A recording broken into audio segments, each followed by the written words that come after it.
Well, hello, welcome again to a reading of Odyssey Book 4, and I got up to line 778. And in the earlier bit, we've seen Nedumos, I think it was, who told the suitors basically to shut up because they've been talking about what they're planning to do, and he's worried that someone will overhear what's being said and report it to those within. So he tells them all to be quiet and get on with the task ahead. So he's finished his speech and he continues, Hos epon ekrinat kosiphotas aristus.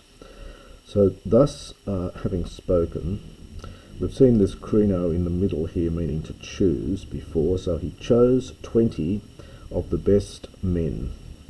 Now just a quick note here, if you've got phos with a circumflex, that means of course light in the nominative, and phos with an acute in the nominative is a man. And that's what we've got here. So he chose the best men. There are two different words, phos, light, and phos, a man. And they went to go to the swift ship and the shore of the sea. Athena thalases. Nea menun. The menun introduces some new idea, some new thing. So Erusan, they dragged the ship then, perhaps almost accordingly, they dragged the ship pan proton, first of all, ben thos de. The de is that old ending meaning to, so to, literally to the depth, halos of the salt of the sea, to the depth of the sea. In other words, the ship had been banked probably up on dry land, and they drag it down to the depths of the sea. The endiston te tithento. The en is a preverb with the tithento. So they placed in it, perhaps we'd say on board, histon, a mast. So they placed on board the black ship a mast and histia sails. So you get histos in the nominative is a mast, and histia is plural for histion, with histion are the sails. So they did that. This is from Artuno. So they made ready the oars, eretna, and then en tropois dermatinoisi. Now these tropois here, it's a technical term. These apparently are leather straps used for holding the oars to the thole pins. And they're made of leather, as this adjective shows here. Lattimore translates here the leather slings of the oar locks. So I can just say here, they made ready the oars in their leather, the leather straps, for the oar places. I'm not doing that very well, I think. So perhaps they fixed the oars into their leather straps, into their leather locks. I think Lattimore has here. Pantacatamoiran, all things in order. Anahistia Luca petasan. The an is a preverb with petanumi, so they unfurled, they opened up the white sails. Tukia despin enekan huberthamoi therapontes. The haughty servants, the high-minded servants. Enekan is another, it's an epic form from the aorist of Pharaoh. Instead of Enenkon, you get Enekan. So the high-minded servants carried Tukia spin to specie. So now the Tukia, it's a very vague word. Some take it as meaning the tackle of the ship, the bits and pieces, the equipment, and then spin for them. It could also mean, this is a neuter plural from tukos, it could also mean weapons, and so people take it in different ways. I'll leave you to make up your own mind here. So the high-minded servants carried either the weapons or the equipment spin for them. And the next line is a difficult one, and it's one which is obscure, and it was disputed even in antiquity as to exactly what this ennotio means here. So it's hupsudennotio tain gehormisan ek de ebain autoi. So hormiso from hormisdo, they moored.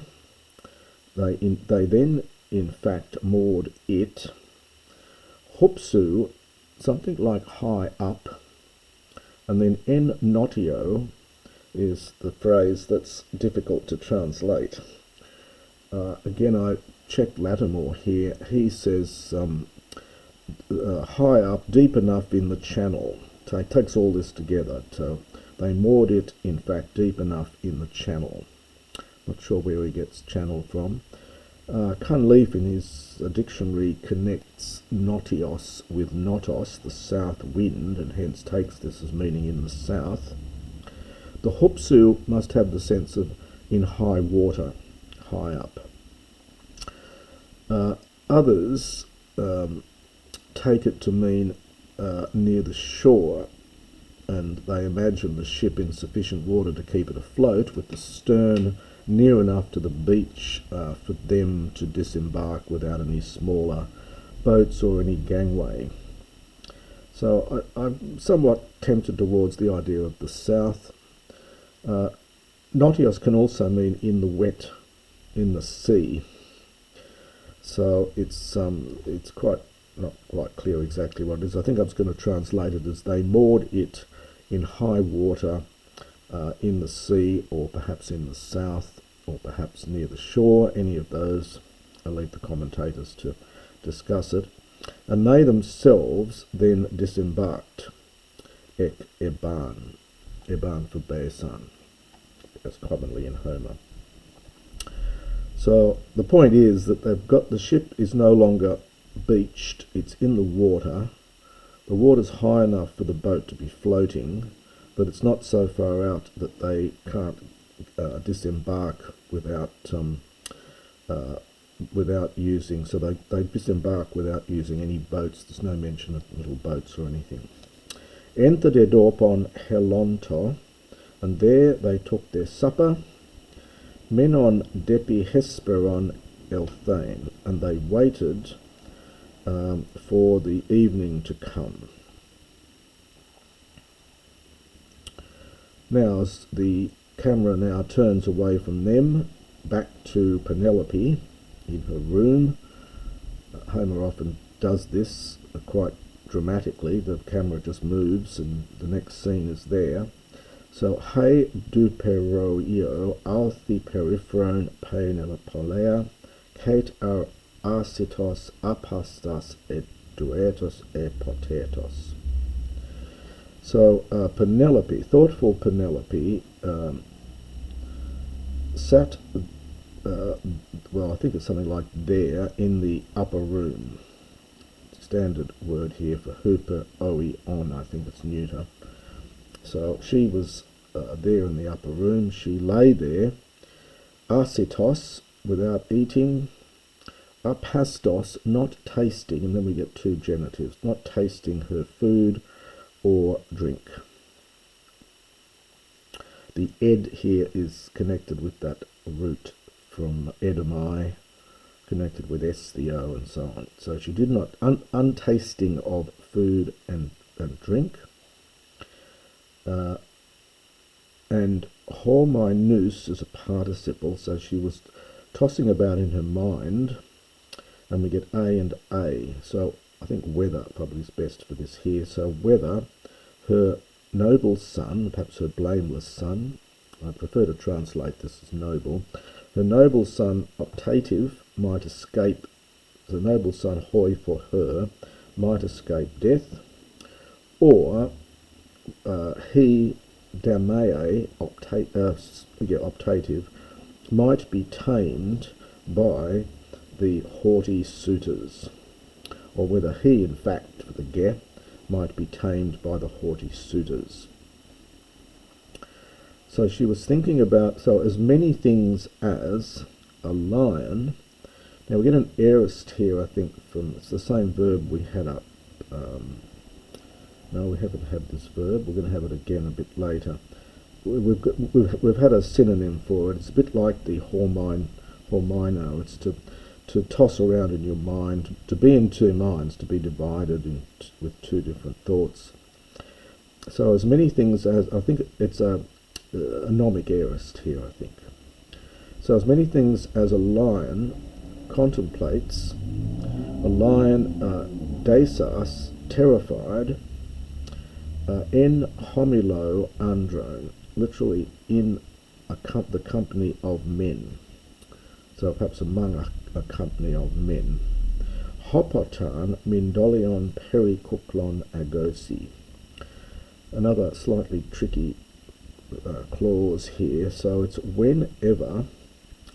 Now I took the peri adverbially and the dolion with kuklon and agosi.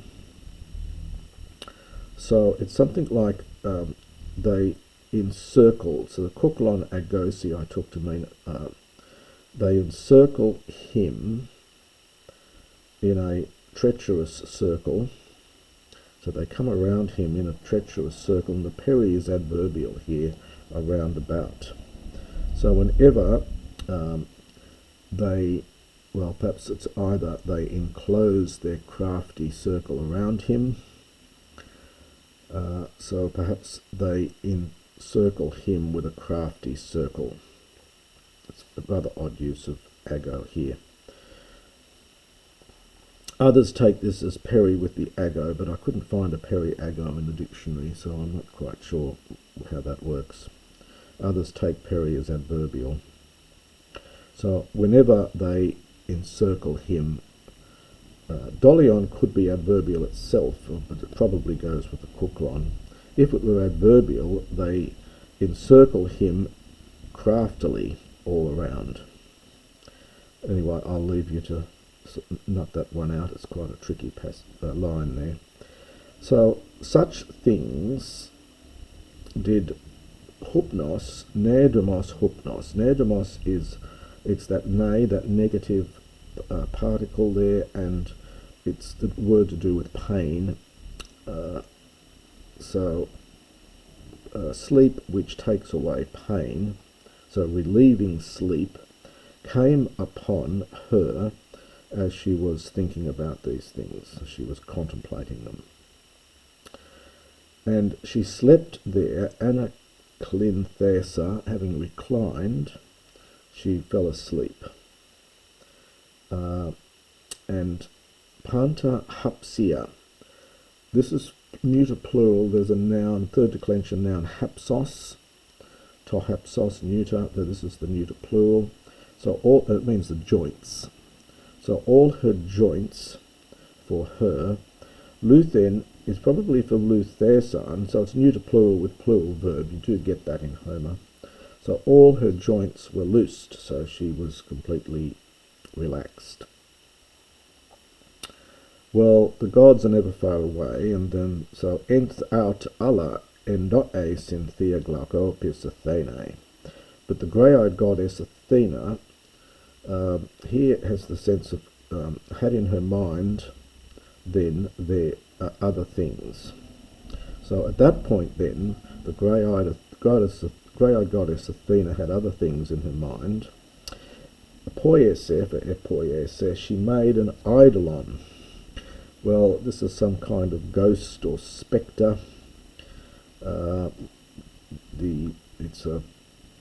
It's connected with our word idol. Ultimately, it's something that you see but is not actually there. So she made an eidolon, a spectre, a ikto, and this is a pluperfect in form. It had been likened, demas in body, gunaiki, to a woman. So it was likened in body to a woman. And then in apposition to gunaiki, it's the woman is Iphthime.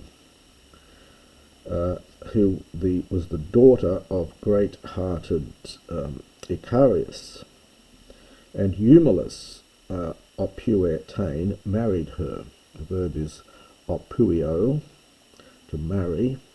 Now Eumelus was the son of Alcestis, the wife of Admetus, as you know from that famous play of Euripides, the Alcestis, and came from Pherae, and he was one of the Argonauts, apparently. Pheres eni oikia nion. Now the eni here with that accent, that's going to be short for enesti, he was, so that would be he was in Pherae, dwelling in houses. It's possible, and I'm not sure whether looking down to the apparatus criticus, I don't see any variants here, but if you re-accent this, if you put eni and move the accent to the iota, then it just simply is the same as n. So it could be dwelling in houses in Pherae, or he was in Pherae dwelling in houses. The meaning would be the same, but it would be slightly different in the grammar. Pempedemin prosdomat Odysseus the oio. And she sent, this is Athena, sent min her, well, perhaps it, because it's referring back to this eidolon, and min, of course, can be auton, autain, or auto. We'll just say her. So she sent her to the houses of divine Odysseus. Aios normally is temporal, but but here it has to mean something like so that. So that, and pausae optative, she might cause Penelope to cease. Penelope, who was, well, perhaps distressed here, oduomenein, and weeping.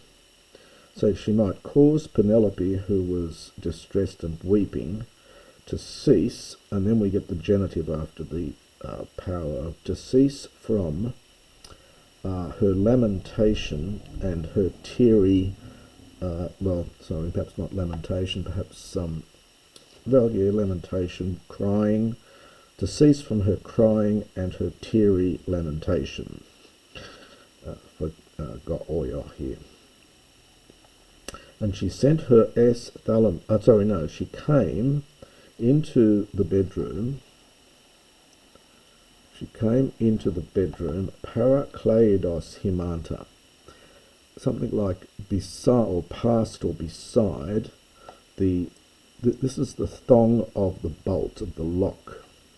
So in some of the older commentaries you'll see some nice pictures of these things.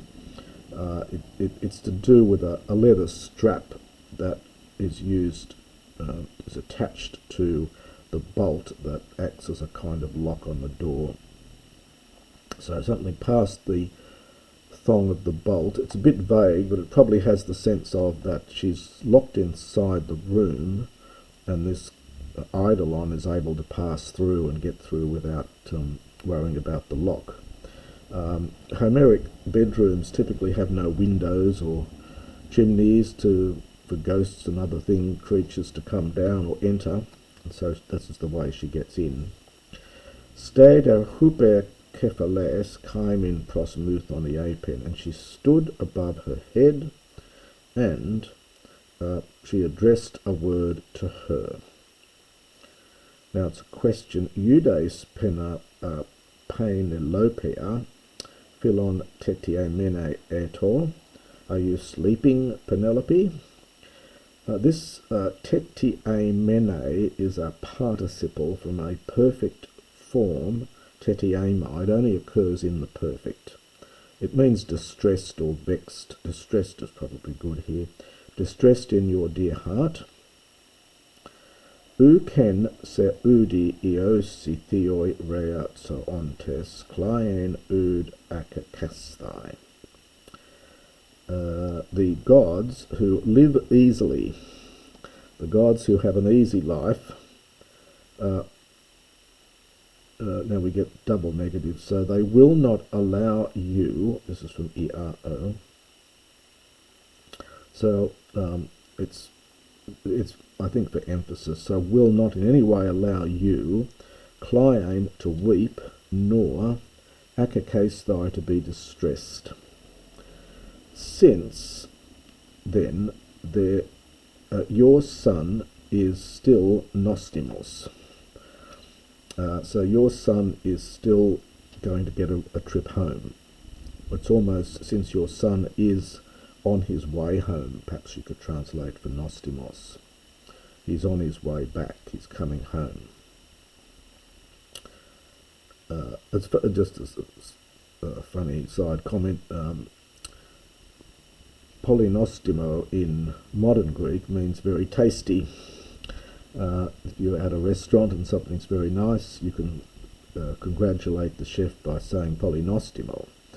And I suspect it probably in modern Greek has the connotation of that this reminds me of my mother's cooking. In other words, I feel as though I've gone back home again. Maybe the origins of that expression. Anyway, here it's just Nostimos is on his way home, or is fated to have a trip home. Umen gartithiois alitemenos esti. Now, alitemenos, it is a participle. There is a verb connected with this meaning to sin. But here it's being used as a noun, I think. So, for he is not in any way sinning against the gods. So he is not in any way a sinner. He's done no wrong to the gods. It's a slightly odd expression, but that's it there. For he is not in any way a sinner against the gods. And that is the next part of book 4.